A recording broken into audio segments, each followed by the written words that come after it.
Avant de plonger dans cette histoire incroyable, pensez à vous abonner à la chaîne et à activer la cloche. Ici, chaque récit a quelque chose à dire, et vous ne voudrez pas en manquer un seul. La nuit tombait sur Manhattan, enveloppant les gratte-ciel d'une lumière dorée qui se reflétait sur le bitume humide après une pluie fine. Les néons clignotants des boutiques de Wall Street illuminaient les trottoirs bondés, où la foule pressée marchait sans lever les yeux. Parmi eux, une silhouette fragile et sale avançait lentement, un sac plastique comme unique bagage. Ses vêtements étaient déchirés, ses chaussures trouées, mais ses yeux brillaient d'une intensité que rien ne pouvait ternir. Cette fille, que les passants ignoraient, connaissait chaque recoin des rues, chaque regard dissimulé derrière un sourire poli. Les visages pressés, les costumes impeccables, les voitures luxueuses, rien ne lui échappait. Dans ce monde de richesse et de pouvoir, elle voyait ce que les autres refusaient de voir, la peur cachée, l'avidité silencieuse, les pièges prêts à se refermer sur les imprudents. Ce soir-là, l'air était chargé d'une tension inhabituelle. Un contrat colossal, d'une valeur de plusieurs milliards de dollars, devait être signé dans l'hôtel le plus luxueux de Manhattan. Alexander Whitman, un millionnaire respecté et craint, marchait vers l'atrium, entouré de ses assistants et de ses avocats. Son esprit calculait chaque mouvement, chaque mot, chaque potentiel obstacle. Il croyait tout contrôler. Mais dans l'ombre, elle l'attendait. Ses yeux fixaient sa silhouette, reconnaissant immédiatement le danger invisible. Elle savait que ce contrat n'était pas ce qu'il semblait être. Derrière les clauses brillantes et les signatures dorées se cachait un piège capable de détruire non seulement la fortune de Whitman, mais aussi sa réputation et sa liberté. Et elle, une fille sans abri, seule contre le monde, allait être le dernier avertissement qu'il recevrait avant de tomber. Le vent froid fit flotter ses cheveux en bataille, et elle murmura pour elle-même. Si seulement il m'écoutait.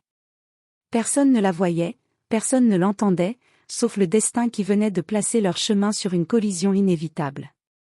Alexander Whitman avançait dans le hall de l'hôtel Waldorf, entouré de ses avocats et assistants, le pas assuré, le regard fixé sur le contrat qui allait sceller un accord de plusieurs milliards. Les lustres étincelaient au-dessus de sa tête, les tapis rouges étouffaient le bruit de ses pas, et le parfum subtil de bois précieux flottait dans l'air. Tout était parfaitement orchestré, du moins, le pensait-il. Soudain, une voix aiguë déchira le brouhaha du hall. « Ne signez pas. C'est un piège. » Whitman s'arrêta net. Il scruta l'atrium et aperçut une jeune fille, sale, maigre, les cheveux emmêlés et les vêtements en lambeaux.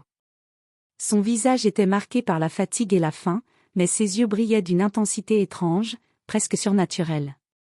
Les gardes se précipitèrent vers elle, prêts à l'expulser, mais Whitman fit un geste sec. « Attendez. » Il s'approcha lentement, intrigué. « Qui êtes-vous pour m'adresser de tels avertissements » demanda-t-il, d'un ton mêlant curiosité et scepticisme. « Je vois ce que vous ne voyez pas » répondit la fille avec assurance. « Si vous signez ce contrat, vous ne perdrez pas seulement de l'argent, vous perdrez votre liberté, votre honneur, votre empire pourrait s'effondrer. » Whitman, habitué à contrôler chaque situation, sentit un frisson parcourir son dos. Il haussa un sourcil, moitié amusé, moitié irrité. « Une gamine sans abri m'avertit d'un piège que mes avocats ne voient pas, » murmura-t-il à lui-même. Mais il ne pouvait ignorer le regard de la fille. Il y avait dans ses yeux une lucidité que même les experts financiers qu'il côtoyait depuis des années ne possédaient pas. Une certitude inquiétante, tranchante comme une lame. « Montrez-moi ce que vous savez » demanda Whitman, après un moment de silence. La fille acquiesça et, d'un pas rapide malgré sa maigreur, elle l'entraîna vers un coin tranquille du hall. « Regardez ici » dit-elle en pointant sur une série de clauses du contrat qu'Alexander avait à peine parcouru. « Ces partenaires que vous croyez fiables, ils ont des intentions cachées. Et cette section, subtilement formulée, vous enfermera dans un piège juridique que même vos avocats ne pourront défaire. » Whitman se pencha sur les pages. Les détails qu'elle révélait étaient précis, troublants. Ses avocats, jusqu'alors confiants, échangèrent des regards inquiets. Chaque mot prononcé par la jeune fille dévoilait des risques invisibles, des menaces insoupçonnées. « Comment savez-vous tout cela » demanda Whitman, étonné et méfiant à la fois. « Parce que je regarde ce que les autres refusent de voir » répondit-elle calmement. « Et vous Monsieur Whitman, vous êtes sur le point de tomber dans un piège que personne ne pourra réparer. Alexander, frappé par l'exactitude de ces avertissements, sentit pour la première fois depuis des années le poids de l'incertitude. Cette fille, qu'il aurait ignorée dans n'importe quelle autre circonstance, venait de bouleverser son monde parfaitement calculé.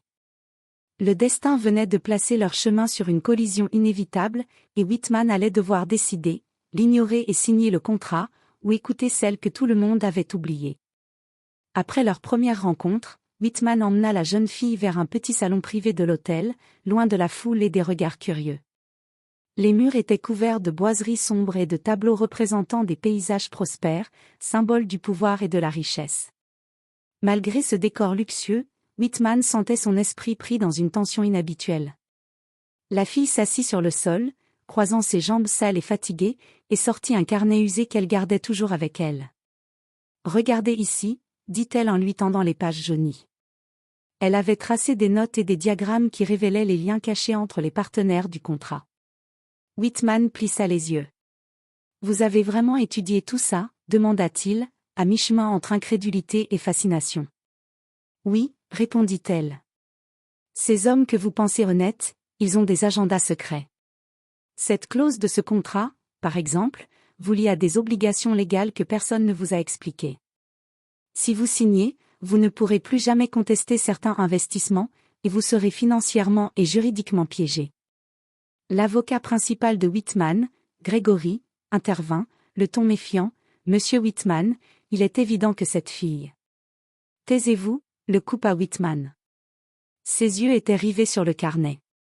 Chaque détail correspondait aux informations qu'il avait reçues, mais avec une précision et une clairvoyance que personne dans son entourage n'avait pu anticiper. La fille continua, imperturbable, « Et ce partenaire ici, il a déjà trahi ses associés dans un contrat similaire. Il vous manipule avec des promesses de bénéfices rapides, mais vous ne voyez pas qu'il s'assure que si quelque chose tourne mal, c'est vous qui porterez le poids. » Whitman sentit un frisson glacé le traverser. Son instinct de négociateur lui criait de vérifier chaque mot, et pourtant, tout ce que cette fille disait semblait exact. Son audace, sa connaissance et sa lucidité dépassaient tout ce qu'il connaissait. « Pourquoi moi ?» demanda-t-il enfin. « Pourquoi m'avertir, alors que vous n'avez rien à gagner ?» Elle leva les yeux, et pour la première fois, son visage montra un mélange de tristesse et de détermination. « Parce que je vois l'injustice avant qu'elle ne frappe. Et vous, monsieur Whitman, vous êtes sur le point de vous faire piéger, juste comme d'autres avant vous. » Whitman prit une profonde inspiration. Il avait passé sa vie à étudier les risques, à manipuler les chiffres, à anticiper les mouvements des autres. Mais cette fille voyait ce que même les meilleurs esprits financiers n'avaient jamais remarqué. Il comprit alors quelque chose d'essentiel. Parfois, les vérités les plus importantes viennent de ceux que le monde ignore, de ceux que l'on croit sans voix. Et ce soir, cette jeune fille sans abri venait de lui sauver la carrière, l'empire et peut-être même sa liberté. Le silence qui suivit fut lourd, rempli de tension. Whitman savait qu'il devait prendre une décision cruciale. Il pouvait ignorer l'avertissement et signer le contrat, ou écouter cette voix inattendue et éviter le piège invisible. Pour la première fois depuis des années, l'homme d'affaires sentit que sa vie ne tenait qu'à un fil, et que ce fil dépendait d'une enfant que tout le monde avait oubliée. Le lendemain matin, Whitman retourna dans le bureau privé de l'hôtel, accompagné cette fois de tous ses avocats et assistants. La jeune fille, toujours vêtue de ses habits usés, était assise calmement sur une chaise, son carnet ouvert sur ses genoux.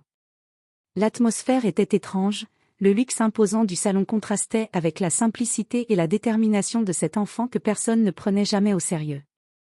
Whitman prit une profonde inspiration et s'adressa à ses avocats. « Écoutez.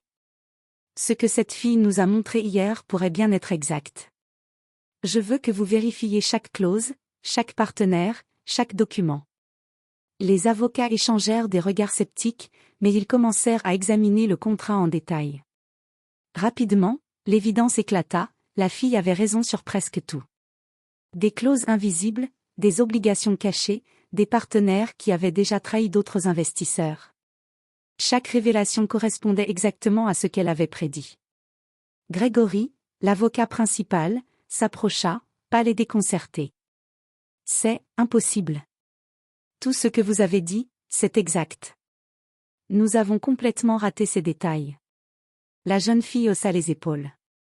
Parce que vous regardez ce que vous voulez voir, pas ce qui est réellement là.